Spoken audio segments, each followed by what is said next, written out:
Sobre un tema que es la inferencia estadística. La inferencia estadística, ¿alguien ha revisado algo sobre este tema? ¿Alguien sabe qué cosa es inferencia estadística? ¿Qué significa inferir algo? Sacar conclusiones en base a la información disponible. Perfecto. ¿Qué información tenemos disponible usualmente cuando hacemos una investigación? La muestra. Queremos saber cosas de la población, pero tenemos información de la muestra.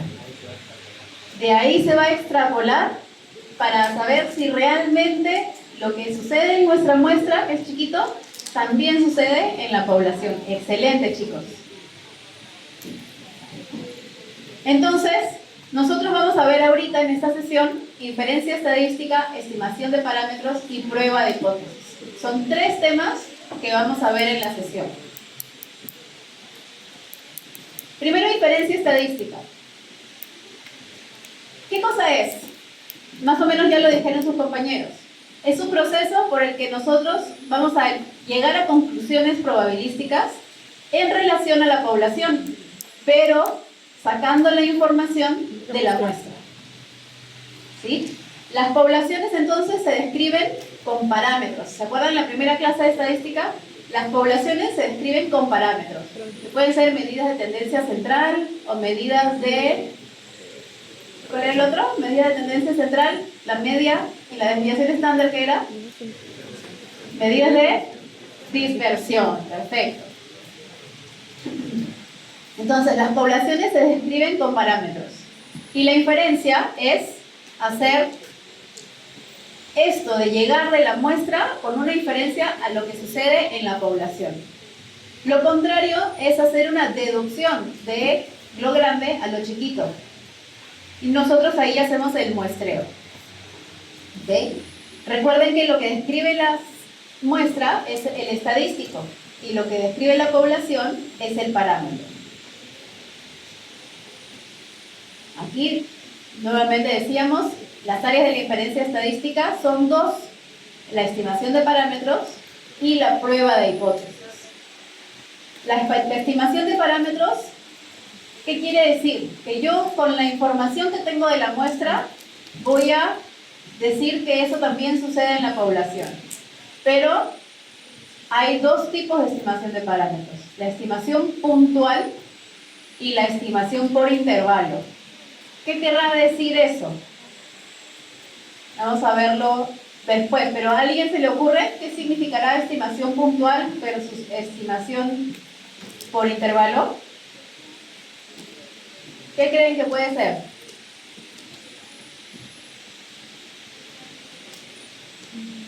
¿Qué es un intervalo? Un rango.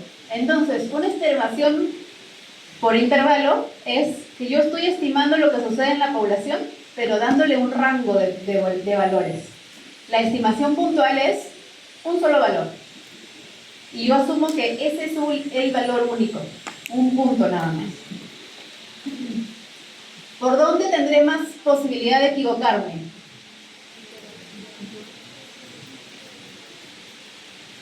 ¿Dónde me equivoco más? ¿En la estimación puntual o en la estimación por intervalo? En la puntual, ¿no es cierto? Porque tengo un solo valor que podría ser. En cambio, en el otro hay un rango. Perfecto. Lo otro es la prueba de hipótesis. Esta sirve para decidir si yo voy a rechazar o no una hipótesis estadística según lo que encontré en la muestra.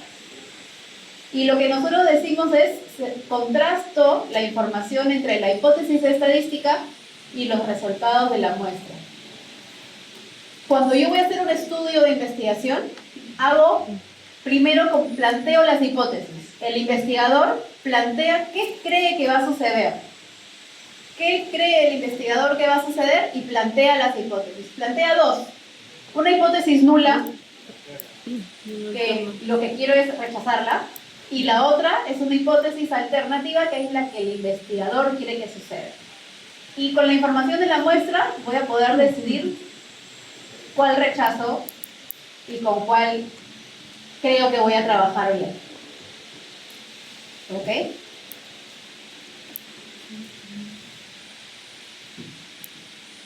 Entonces, hasta ahí. ¿Alguna pregunta, chicos? ¿Algo que no haya quedado claro? ¿Todo bien? ¿Se entendió? Perfecto. Entonces vamos a pasar al primer punto, que es la estimación de parámetros. La estimación de parámetros, entonces, es utilizar datos de la muestra para pensar que lo mismo sucede en la población, para buscar parámetros. Busco valores de la muestra para buscar los parámetros. Es un instrumento básico para tomar decisiones y puede ser de dos formas, de punto o de intervalo. Para datos continuos, ¿qué cosas eran datos continuos? ¿Qué tipos de variables eran?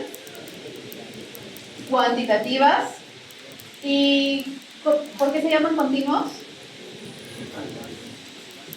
Pueden tener decimales, ¿ok? Esa es la forma de encontrarlos.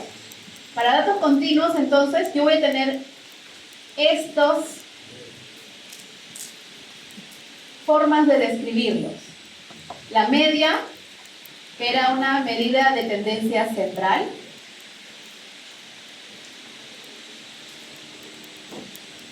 La varianza poblacional, la desviación poblacional y un valor que probablemente sea nuevo para ustedes, que es el error estándar. ¿Sí? Pero que lo utilizan ustedes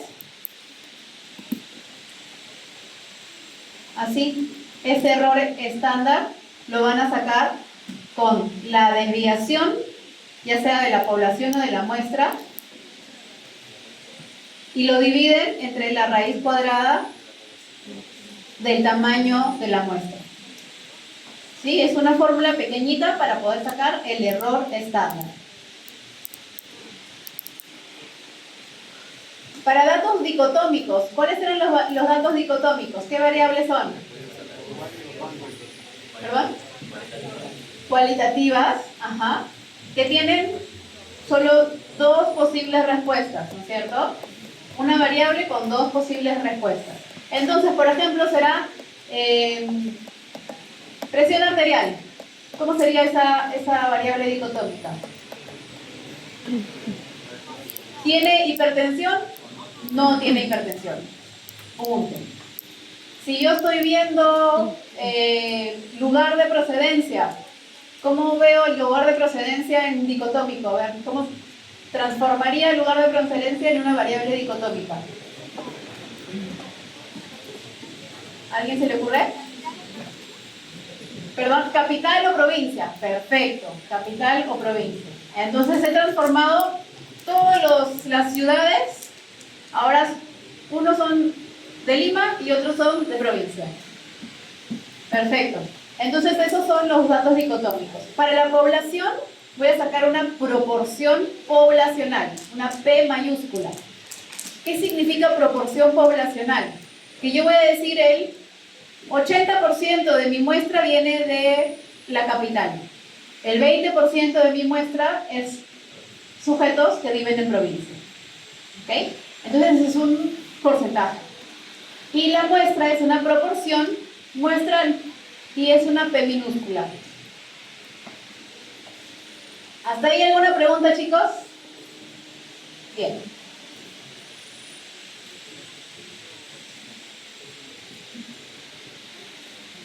¿Ok? Entonces veíamos que el tipo de estimación puede ser de dos formas.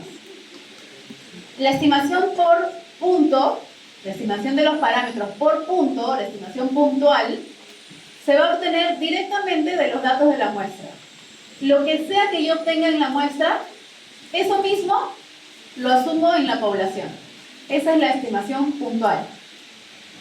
Entonces, el ejemplo 1, yo quiero estudiar el salario promedio anual de los profesionales de salud de una compañía farmacéutica. Para ello voy a tomar una muestra de 100 profesionales de la compañía.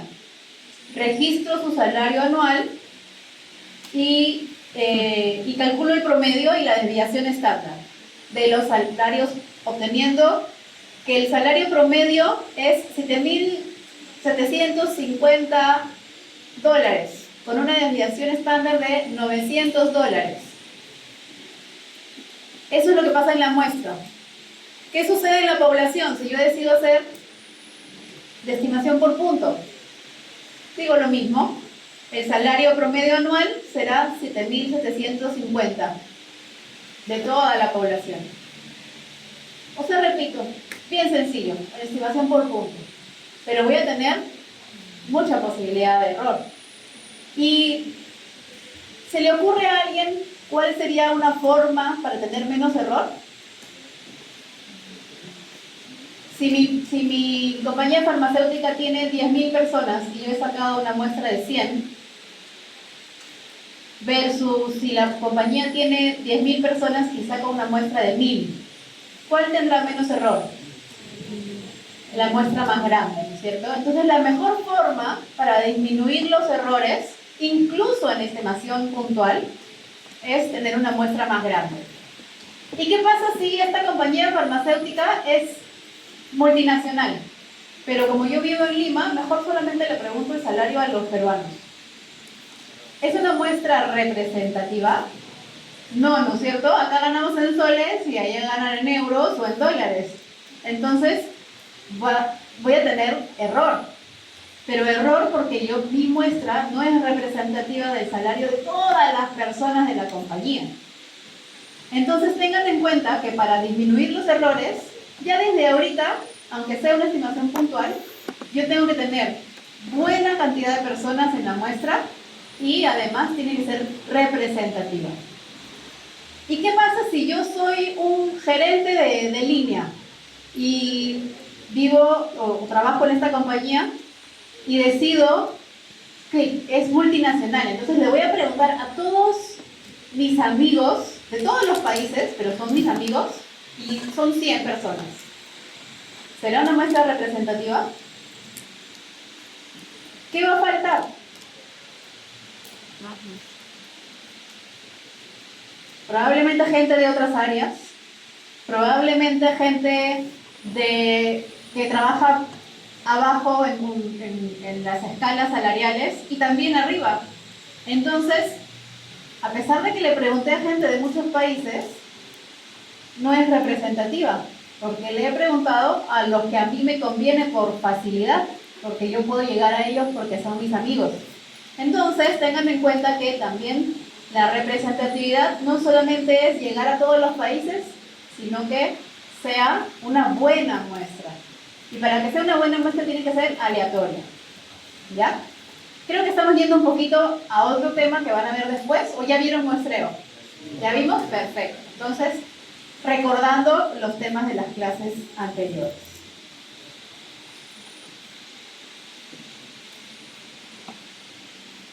Y la estimación por intervalo, entonces, es diferente porque yo voy a tener dos valores numéricos. Como ustedes dijeron por aquí, es un rango. Y el rango se define por un límite inferior y un límite superior. Y por lo tanto, voy a tener dos valores que determinan todos los posibles valores donde estaría mi parámetro. Entonces, yo voy a obtener un valor de mi muestra, que es un valor único, y le tengo que buscar el rango, un poquito menos que lo que salió en mi muestra y un poquito más que lo que salió en mi muestra, para tener ese rango. Los extremos, superior e inferior, del intervalo de confianza son límites de confianza, así se llaman, límites de confianza.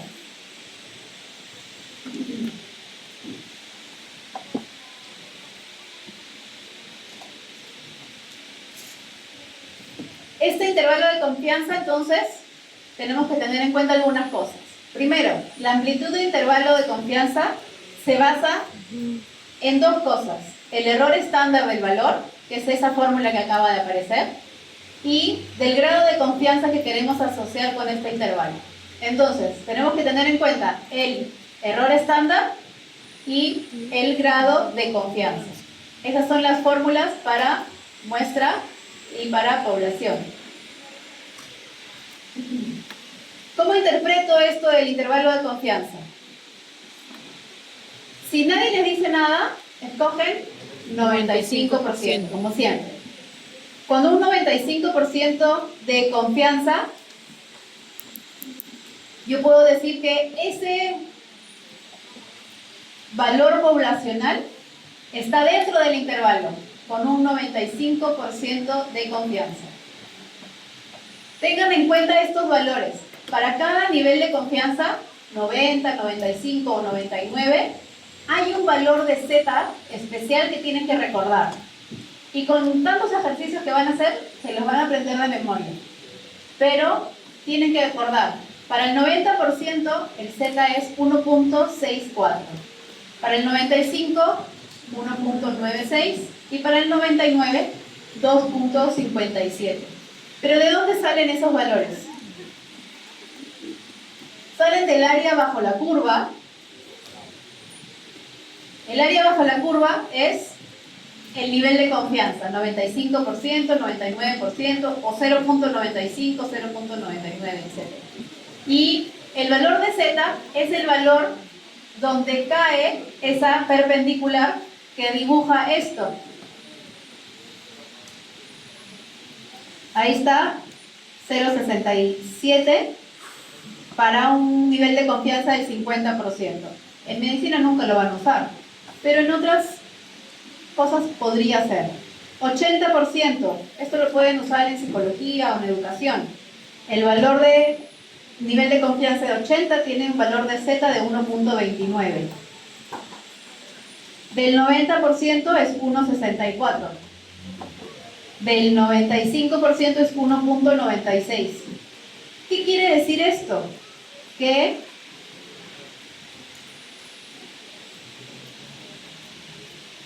aquí, en esto que está pintado aquí y en esto que está pintado aquí, ¿cuánta área hay?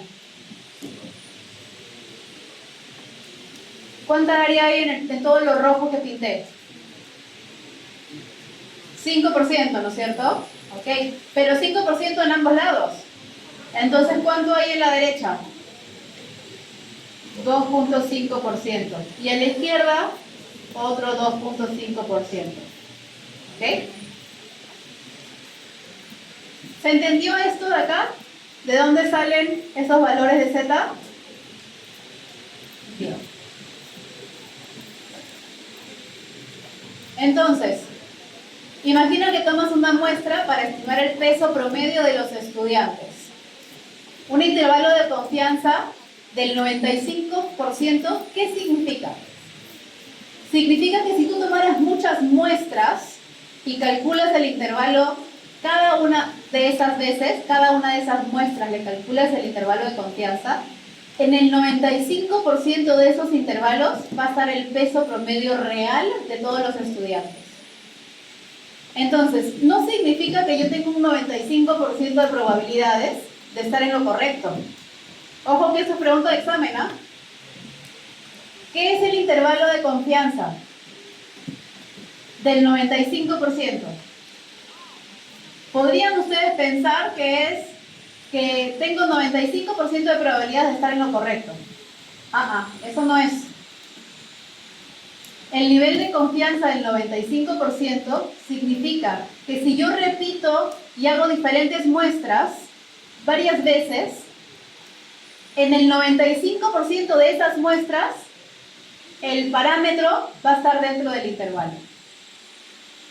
Hay un 5% de muestreo que por error de muestreo simplemente, o por el azar, no va a estar incluido el parámetro en ese rango. ¿Se entendió esa diferencia? En la primera forma errada, yo tengo una sola muestra y estoy diciendo que hay 95% de probabilidades de estar en lo correcto. Lo correcto es lo que sucede en la población. Eso no es el intervalo de confianza. ¿Ok? Tengan en cuenta eso. Por favor, va a venir una pregunta en el examen sobre este tema. En el que sí está correcto, en la versión definición que sí está correcta, es que yo tomo un montón de muestras. Imagínense que tomo 100 muestras. Porque yo de una población puedo tomar todas las muestras que quiera, ¿no es cierto? Imagínense que tomo 100 muestras. Me sale un estimador, un promedio. 100 promedios tengo, ¿no es cierto? Porque son 100 muestras. Saco intervalos de confianza, límite un rango de valores, 100 rangos de valores. En el 95 de esos 100, el parámetro está metido dentro del rango. En 5 de esas muestras, el parámetro no va a estar dentro del rango. ¿Ok? Entonces el intervalo de confianza implica que yo estoy sacando un montón de muestras y en el 95% de ellas el parámetro está dentro del rango que yo he sacado. ¿Ok? ¿Ahora sí se entendió? ¿Sí? Por ahí veo caritas de no entender. ¿Quién no entendió? ¿Quién sí entendió? ¿Sí? ¿Por aquí? ¿Más o menos? Ya, a ver, entonces, nuevamente. Lo que pasa en la población, usualmente solo lo sabe Diosito. Porque nadie puede hacer un censo completo, o a no ser que hagas un censo completo de toda la población. Entonces vamos a decir que el parámetro, que es lo real, es lo que sucede, lo que sabe Diosito, la realidad. Ese es el parámetro. Cuando ustedes sacan el promedio de tallas, por ejemplo, para regresar al ejemplo anterior, yo quiero sacar el promedio de tallas de los universitarios a nivel mundial. ¿Cuánto miden los universitarios en el mundo? ¿Será posible? No. No, ¿no es cierto? Entonces, voy a sacar un muestreo aleatorio con una muestra adecuada y yo saco una muestra, tú sacas una muestra y así 100 personas distintas sacan una muestra. Todos nosotros los que sacamos una muestra vamos a tener un promedio de tallas, ¿no es cierto? Si yo digo estimación puntual, asumo ese número único es lo que sucede en la población. Si yo digo estimación por intervalo, cada uno de nosotros que sacó una muestra para medir las tallas, tenemos que hacer un intervalo de confianza, digamos al 95%. Entonces van a haber 95 rangos que yo tengo que considerar para ver si en esos rangos está el parámetro de tallas, lo que Diosito sabe. ¿Sí? Entonces hay 100 estudios, 100 medias y 100 rangos.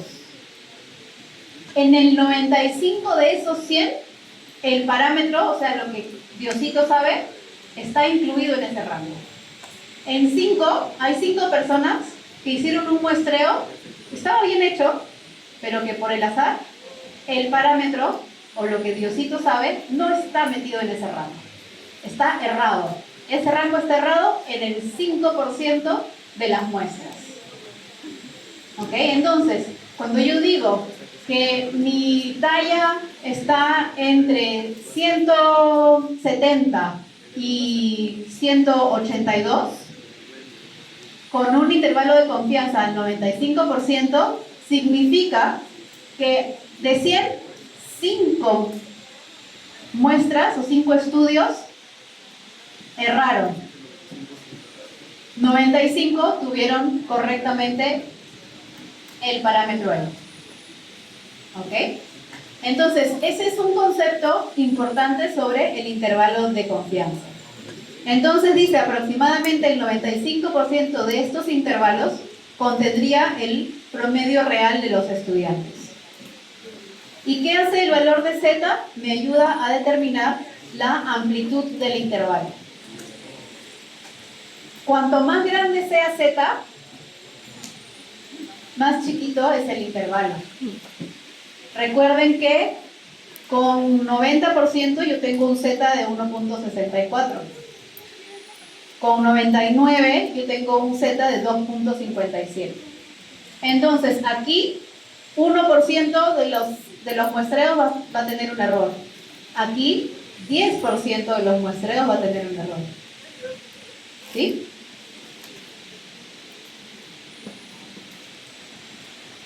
Vamos a hacer un ejemplo. Un intervalo de confianza para la media en muestras grandes. ¿Cómo es eso de muestras grandes?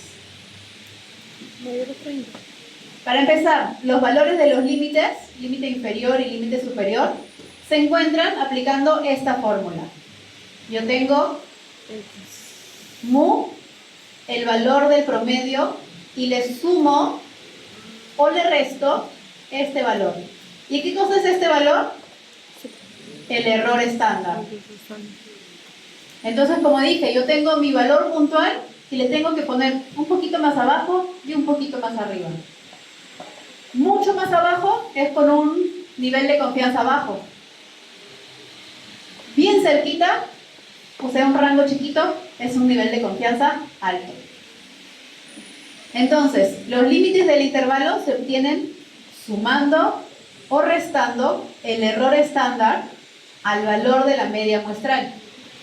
Tomo mi muestra, saco mi promedio y el límite inferior le resto el error estándar.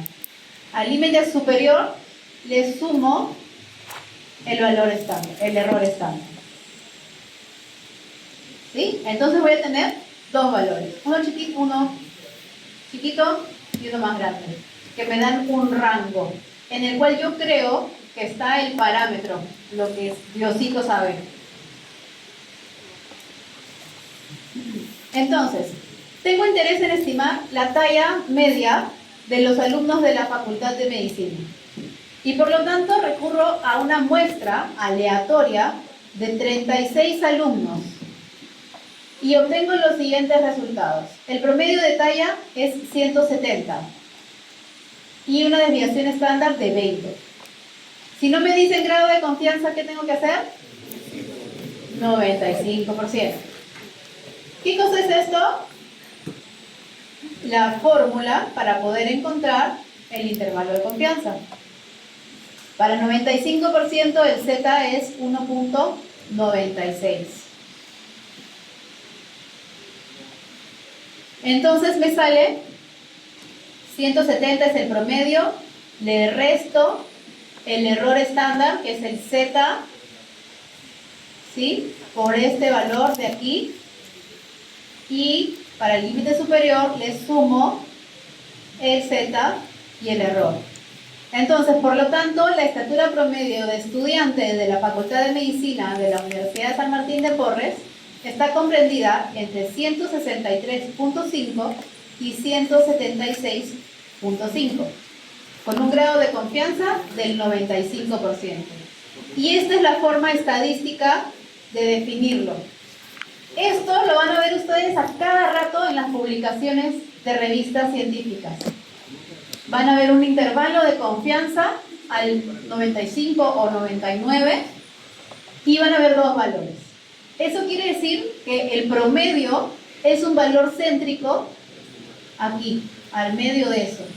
Lo que le salió a la muestra a los investigadores es un valor al medio, justo al centro de ese intervalo de confianza. Pero para no equivocarse, o para tener menos posibilidades de error, en vez de darte un valor solito, el investigador que está publicando te va a dar un rango. ¿Sí? ¿Se entendió, chicos? Sí. Y ahora un segundo caso, un poco distinto. Intervalo de confianza de una sola muestra en casos de variable cuantitativa, pero en pequeñas muestras. Pequeñas muestras siempre es n menor a 30. ¿Ok? ¿Cuál es la diferencia? ¿Alguien ve la diferencia en la fórmula? Hay una T, ¿no es cierto? ¿Qué había ahí antes? Z. Entonces, yo ya no voy a usar la tabla Z, sino para pequeñas muestras tengo que usar la tabla T. Chicos, ¿y por qué les enseñamos esto de la tabla Z y la tabla T?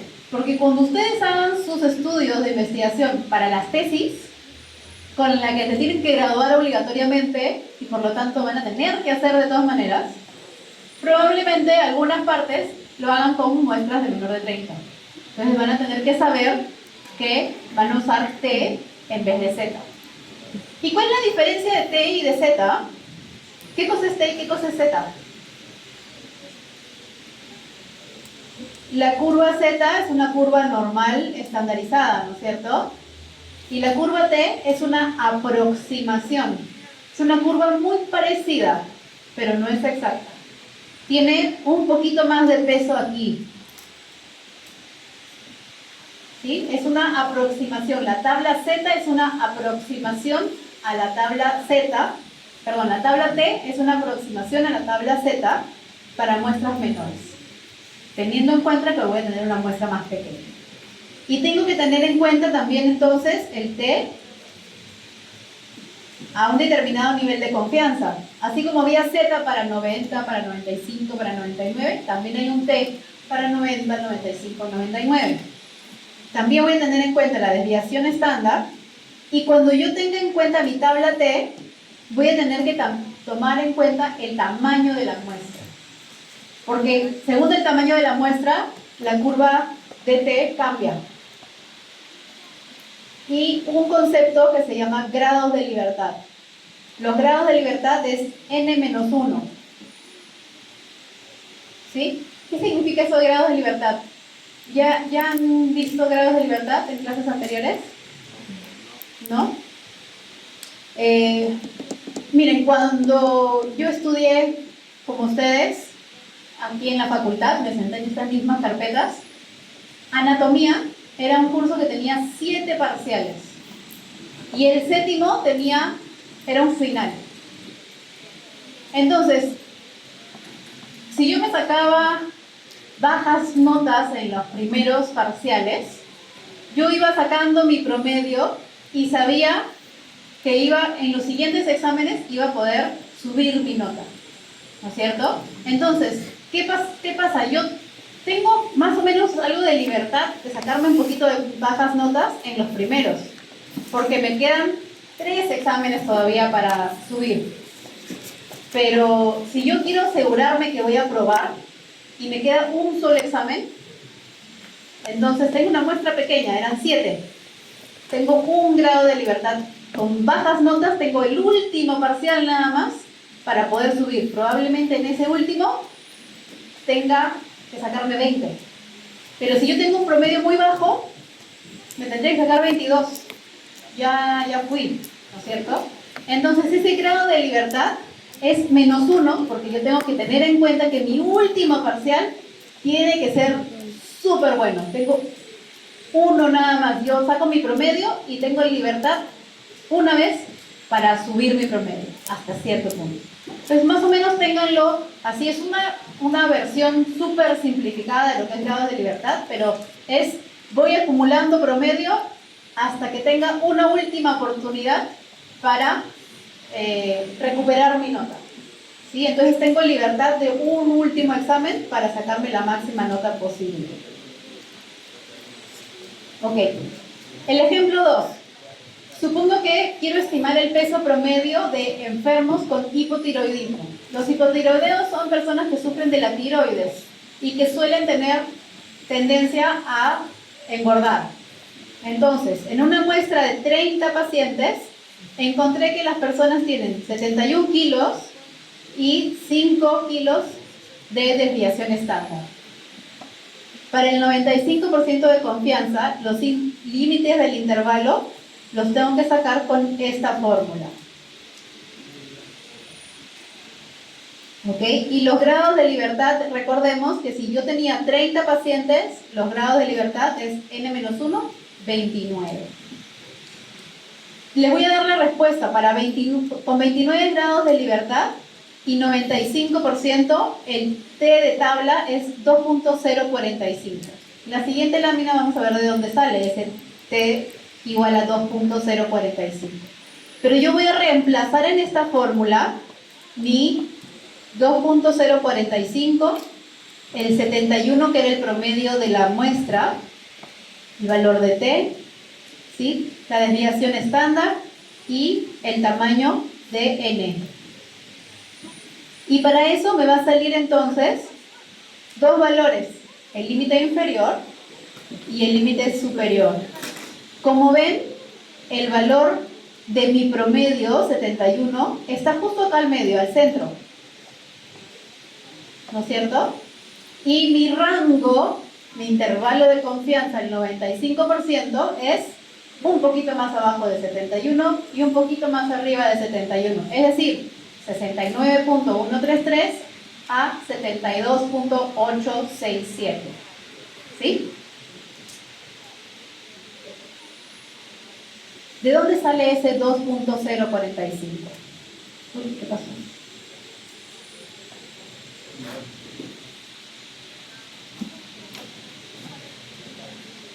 Se salió mi Zoom.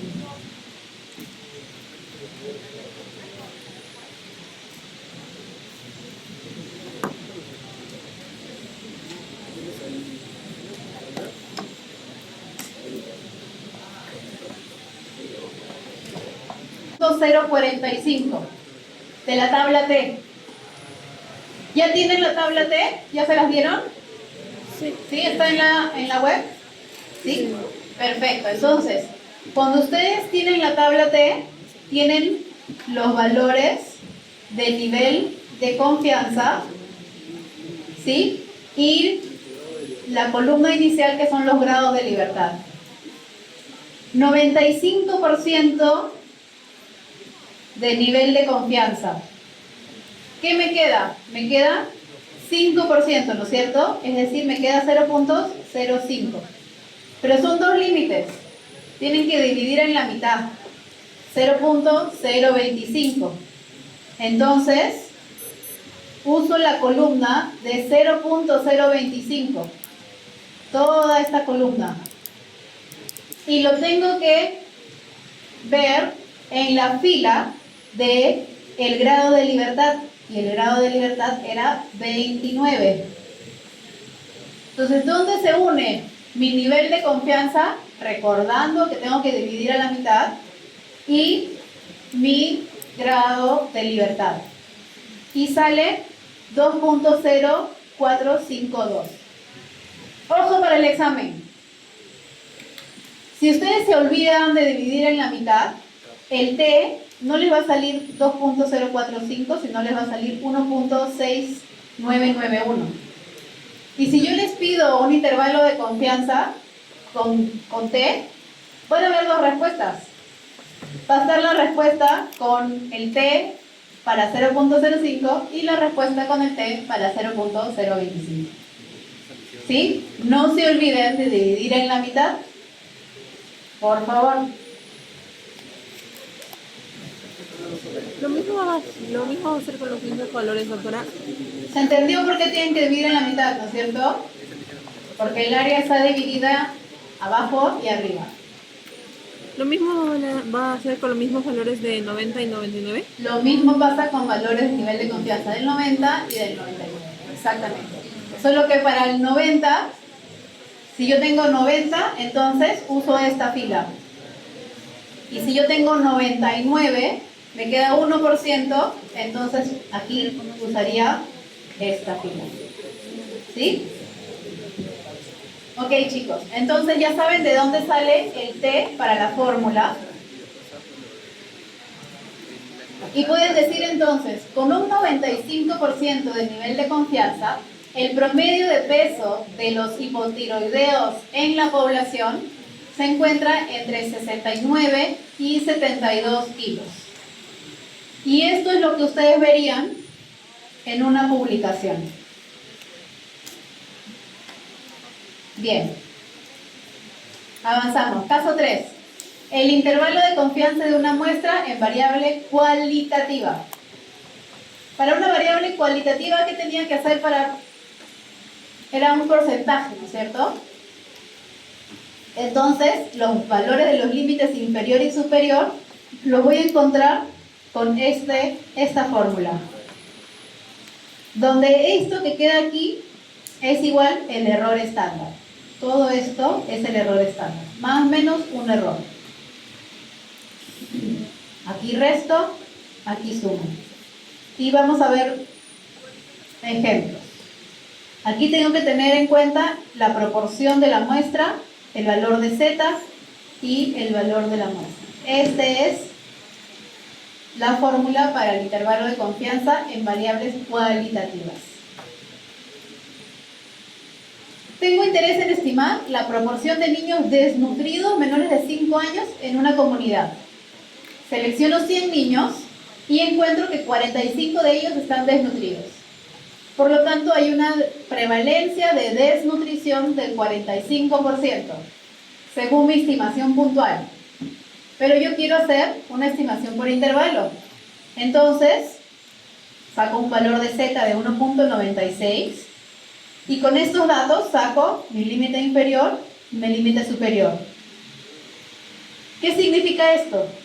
Que mi intervalo de confianza va entre 35.2% y 54.8%.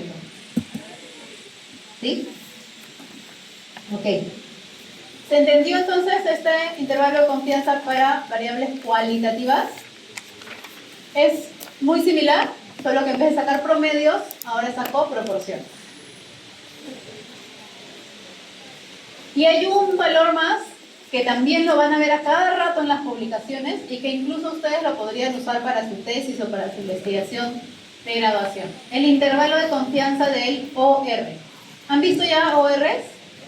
Odds ratio, exacto. El odds ratio, entonces, es un valor que se saca de esta tabla tipo 2×2, donde aquí dice hay hipertensión, hay Helicobacter pylori, perdón.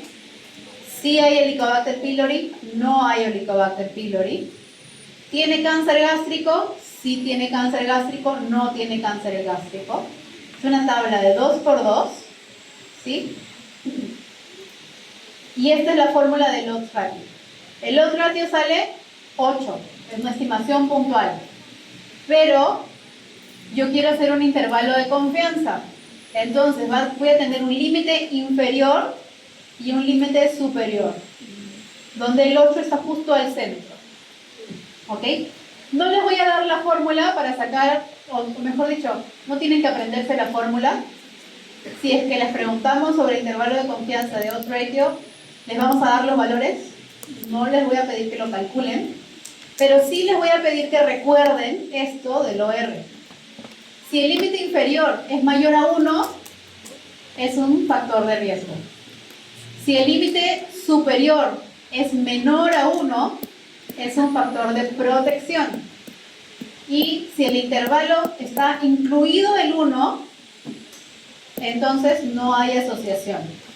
¿Qué pasaba? Cuando nosotros hablábamos de odds ratio antes y teníamos un valor único, decíamos, si el OR es igual a 1, no hay asociación. Si es mayor a 1, factor de riesgo, menor a 1, factor de protección. Pero es bien raro que te salga uno exacto. En cambio, con el intervalo de confianza ya tienen un rango.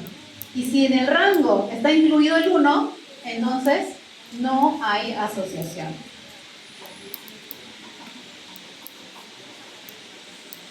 Entonces, esta es la tabla básica para sacar el odds ratio. Esta es la casilla A, la casilla B, la casilla D y la casilla C y D. Y así se saca el OR. Recuerden eso, porque puede ser que yo les pregunte por la estimación puntual del OR. No les voy a pedir que ustedes calculen el intervalo de confianza del OR, se los voy a dar, pero tienen que saber interpretarlo. Ok, ¿hasta ahí alguna pregunta? Pasemos a la última parte de la clase.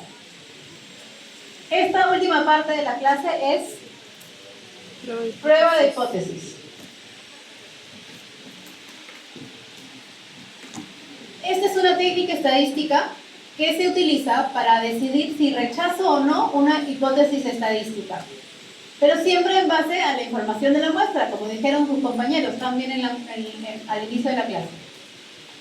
Es llamada también dosimasia de hipótesis o contraste de hipótesis. Cuando ustedes lean sobre este tema, puede ser que escuchen dosimasia de hipótesis o contraste de hipótesis. Entonces, una hipótesis estadística es una afirmación de lo que creemos que sucede en la población. Es un supuesto, lo que plantea el investigador. Y esta hipótesis se refiere a los parámetros de la población. Entonces nosotros planteamos una hipótesis con respecto a la población, ¿sí? A lo que, como decíamos, Diosito es el único que sabe. Lo planteamos con respecto a la población. Y hay dos tipos de hipótesis. La hipótesis nula y la hipótesis alterna. Yo, personalmente, prefiero plantear siempre la hipótesis alterna. ¿Por qué? Porque la hipótesis alterna es lo que cree el investigador que sucede en la población. Entonces, si yo estoy tratando de buscar un estudio para ver si mi medicamento o la planta medicinal funciona, entonces yo voy a decir, la planta medicinal sí baja la temperatura o sí calma el dolor. Esa es la hipótesis alterna. Lo que quiere el investigador es la hipótesis alterna.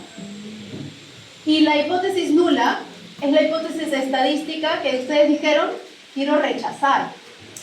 Pero para poder hacerlo, yo tengo que asegurarme que la hipótesis nula y la hipótesis alterna sean completamente contrarias una con la otra. Y además, tengo que acordarme que la hipótesis nula siempre incluye el igual. ¿Por qué? ¿Por qué se incluye el igual? Porque si incluye el igual quiere decir que mi planta medicinal funciona igual que el placebo. Entonces, no sirve, ¿no? Porque sirve igual que el placebo. Entonces, la hipótesis nula también le llaman la hipótesis de la no diferencia, porque incluye el igual. Plantea que los dos grupos que estoy comparando, el grupo al que le di el placebo y el grupo al que le di mi planta medicinal, no difieren en la característica que estoy estudiando. Es decir, a los dos les baja igual el dolor, por ejemplo. Por lo tanto, la diferencia que yo encuentre en la muestra es consecuencia de un error de muestreo. O tengo una muestra muy chiquita, o porque, ¿qué pasa? Yo voy a estudiar cuándo baja el dolor en el grupo control, que es el grupo que le doy placebo, y en el grupo que le doy la planta medicinal. Pero siendo realistas, sería mucha coincidencia que el valor me salga exactamente igual uno con el otro. Porque tendría que suceder cosas extrañas para que me salga el valor exacto. Entonces siempre va a haber una diferencia entre lo que le pasa al control y lo que le pasa a la muestra que yo le doy el medicamento o la planta medicinal. Esa diferencia, yo lo que quiero saber ¿es una diferencia real o es solamente por el azar? ¿Sí? Eso es lo que yo tengo que ver. Y por lo otro lado, la hipótesis alterna son todas las alternativas o suposiciones para poder contrastar la hipótesis nula. Es decir, aquellas que plantean una diferencia entre los parámetros involucrados y que proponen que la diferencia que yo estoy encontrando, porque voy a encontrar de todas maneras una diferencia entre lo que le pasa a la planta, a los pacientes con planta medicinal y a los de placebo, es efectivamente lo que sucede en la población de origen. Y la hipótesis puede ser unilateral o bilateral. ¿Alguien sabe qué es eso de unilateral o bilateral? ¿No? A ver, vamos a ver entonces. Un investigador quiere estudiar en forma comparativa la eficacia de dos tratamientos, el tratamiento A y el tratamiento B, para ver cuál es mejor. La hipótesis nula que yo voy a plantear inicialmente es que el promedio de A es igual que el promedio de B. ¿Por qué promedio? Porque yo probablemente estoy sacando, no sé, presiones arteriales y quiero saber que el medicamento A y el medicamento B, cómo funcionan con respecto a la presión arterial. La hipótesis nula inicial dice que A es igual que B. Si yo transformo esta fórmula aquí, ¿qué tengo que hacer? Bien facilito, pongo mu de A menos mu de B menos mu de B, ¿no es cierto? Le tengo que restar lo mismo a ambos lados. Aquí se queda así y esto se vuelve 0. Esta es la fórmula entonces para plantear la hipótesis nula. Recuerden que la hipótesis nula siempre tiene la igualdad. Entonces, esa hipótesis nula dice El tratamiento A no difiere del tratamiento B. Eso es lo que dice la hipótesis nula. ¿Y qué dirá la hipótesis alterna? La media del tratamiento A es diferente de la media del tratamiento B. ¿Ok? Entonces, si yo digo igual o diferente, es bilateral. ¿Por qué será bilateral? Porque puede ser que el tratamiento A baje la presión más que el B, pero también puede ser que el B baje más que el A. Simplemente es diferente. ¿Ok?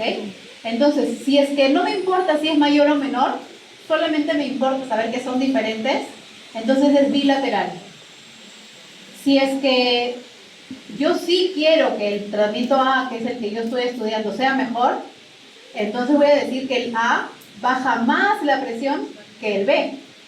Y mi hipótesis nula va a ser menor e igual. Porque recuerden que las hipótesis nula y alterna tienen que ser todo lo contrario. Entonces, la hipótesis unilateral puede ser así. Y aquí ya no está la unidad, sino está mayor y menor. ¿Sí? Cuando solo está igual, es bilateral. Cuando está así, es unilateral. ¿Ok? Bilateral, unilateral. Ok. ¿Hasta ahí se entendió, chicos? Yo puedo plantear diferentes hipótesis. Puedo plantear la hipótesis, tengo que plantear la hipótesis nula, que siempre incluye la igualdad. Y tengo que plantear la hipótesis alterna, que es la que el investigador cree que va a suceder.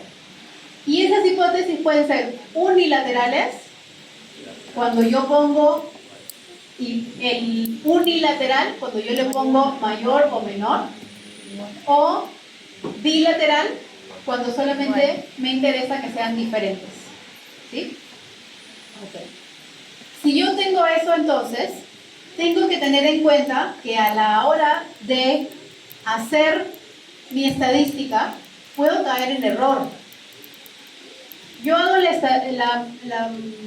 estudio, saco mi muestreo, hago toda la estadística y decido que rechazo la hipótesis nula.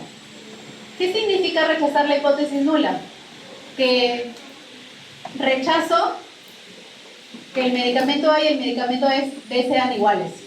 Y por lo tanto me quedo con la hipótesis que dice que son diferentes. ¿Ok? Entonces, hay 4 posibilidades. Esto es la realidad. Lo que ve Diosito. Solo Diosito sabe la realidad. Y esto es la decisión que yo estoy tomando. De rechazar la hipótesis nula. Rechazar la hipótesis nula o no rechazar la hipótesis nula. Si yo no rechazo la hipótesis nula y la hipótesis nula es verdadera, entonces estoy tomando una decisión acertada. Correcto. Hice lo que debía hacerse. Si yo no rechazo la hipótesis nula, pero la hipótesis nula era falsa, Diosito sabe que la hipótesis nula es falsa y yo no la rechacé, entonces me estoy equivocando. Ese error se llama error tipo 2. Y también se le llama beta. En cambio, si mi decisión estadística era rechazar la hipótesis nula,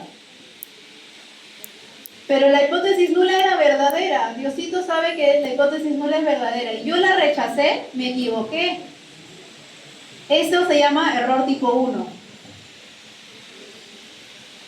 ¿Y cuándo voy a estar bien? Cuando yo rechazo la hipótesis nula y Diosito sabe que la hipótesis nula es falsa. Entonces, tomé la decisión acertada. Y eso lo encuentro como 1 menos beta. El error tipo 1 es alfa. El error tipo 2 es beta. ¿Sí? Y 1 menos beta se llama también potencia de prueba. ¿Ok? Entonces son relaciones entre el alfa y el beta que ustedes tienen que conocer. Pero básicamente recuerden que cuando ustedes hacen una investigación, toman una muestra, hacen un planteamiento de hipótesis, pueden pasar muchas cosas. 4 posibilidades.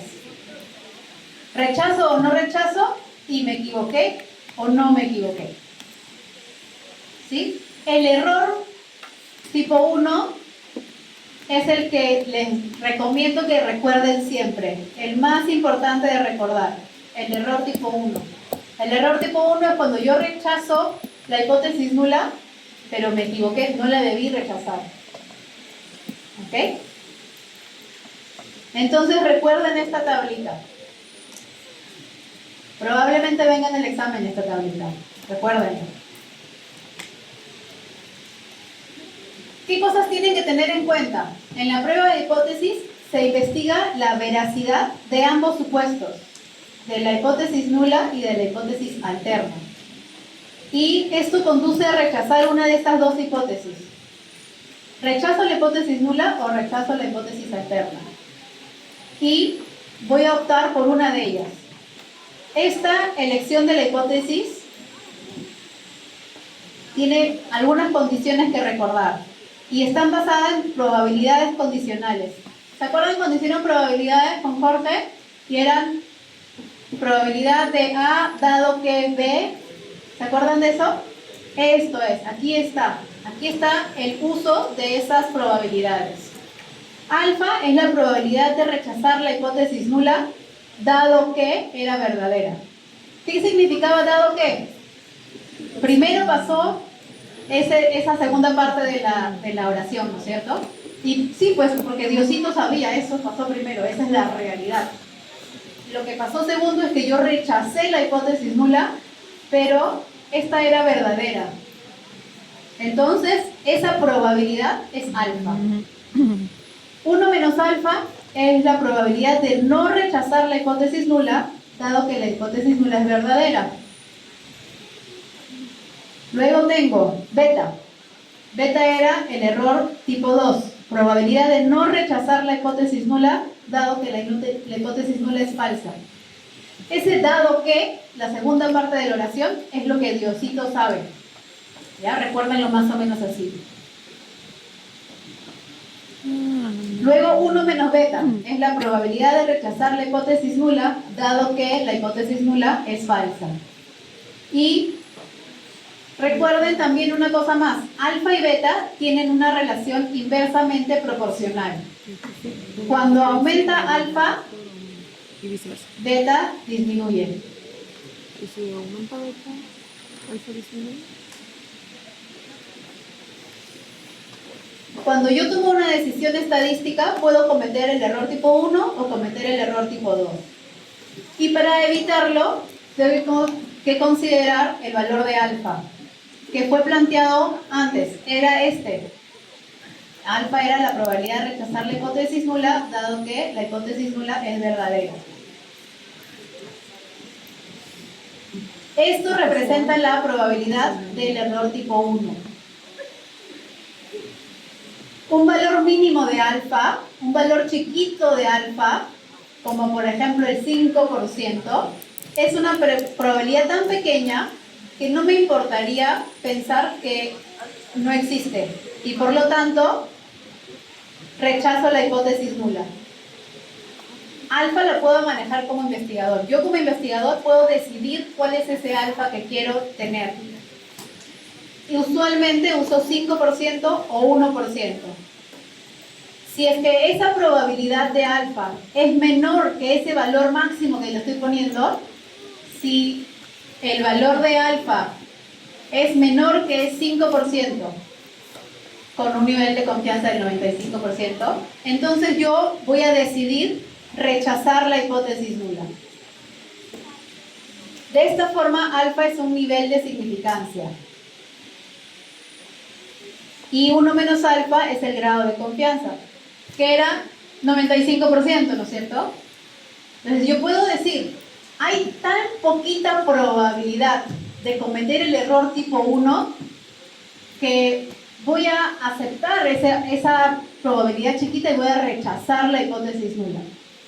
Porque es tan bajita esa probabilidad que casi con confianza puedo decir que rechazo la hipótesis nula sin equivocarme.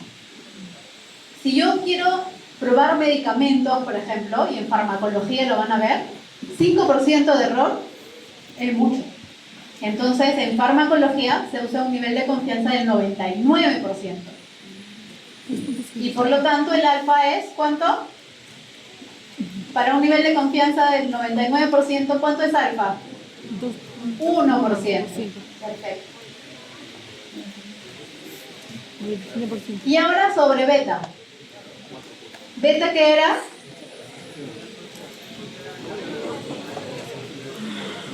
Beta era el error tipo 2, ¿no es cierto? Sí. ¿Recuerdan la tablita? Beta tipo 2. Ok, entonces, veamos.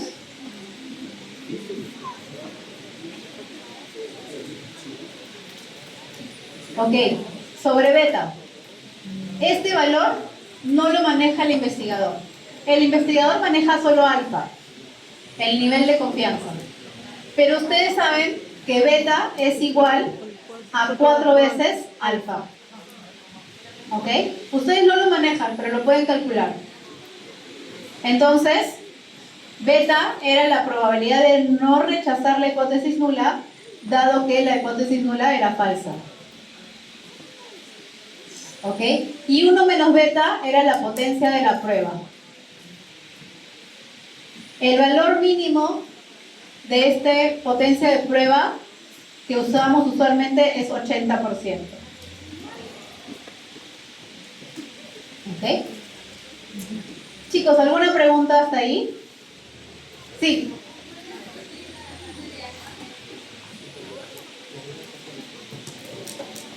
¿Esto? El último ejemplo. ¿Qué significa alfa? ¿Eso?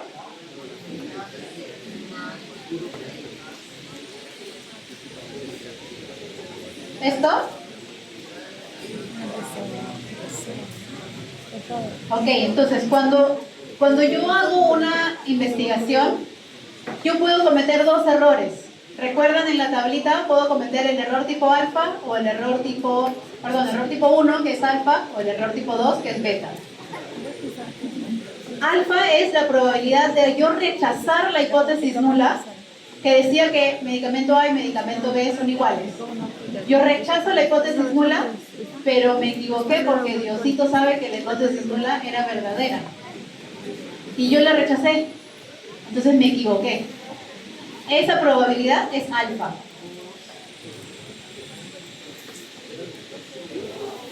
Entonces, alfa representa la probabilidad de cometer el error tipo 1.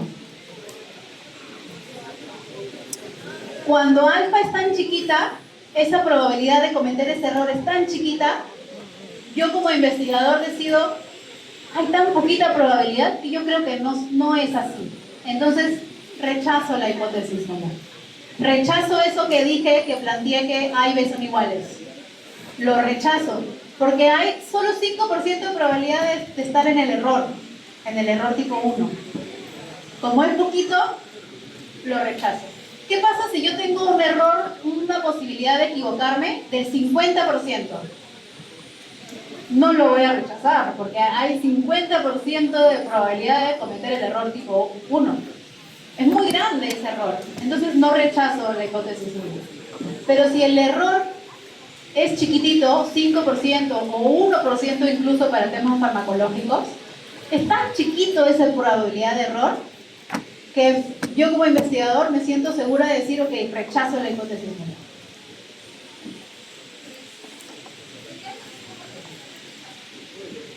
Sería algo así como rechazar lo que yo no quiero que pase. Porque el investigador quiere que pase lo contrario. Si la hipótesis nula dice que A y B son iguales, el investigador dice que A y B son diferentes. Entonces, ¿qué pasa? Si yo rechazo la hipótesis nula, ¿qué me queda? Lo que yo quiero como investigador. Entonces, ahí más o menos voy. Y por eso es súper importante que ustedes aprendan a plantear las hipótesis. La hipótesis nula siempre tiene la igualdad, o lo contrario de lo que yo quiero. Y la hipótesis alterna, que es la del investigador, tiene lo que yo quiero. Pero ojo que tengan cuidado. Hay si yo tengo mi hipótesis nula, mi hipótesis nula dice que A es igual que B.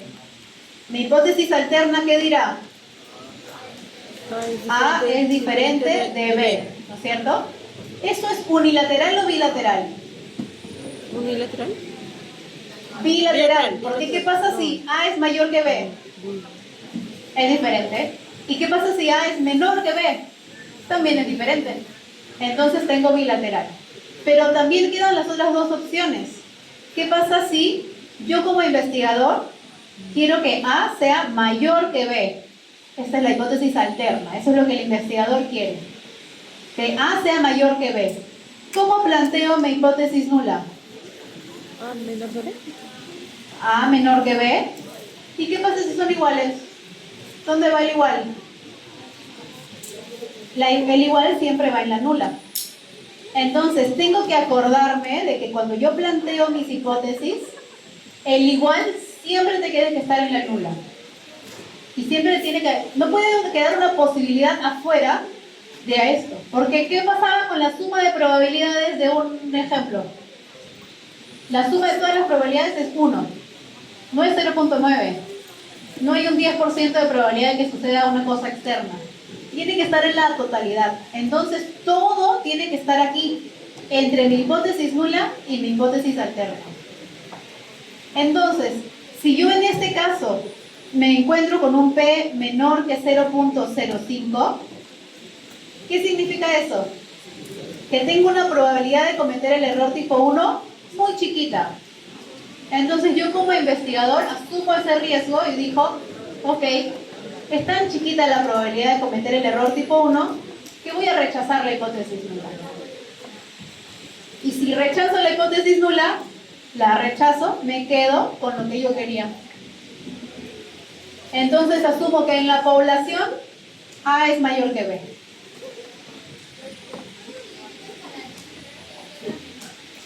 El límite es según el nivel de confianza. Si tú tienes 95% de nivel de confianza, el límite es 5%. Si tú decides, como en farmacología se hace, el nivel de confianza es 99%, entonces el límite es 1%. ¿Ok? De nada, chicos. Con eso terminamos la sesión de hoy, chicos.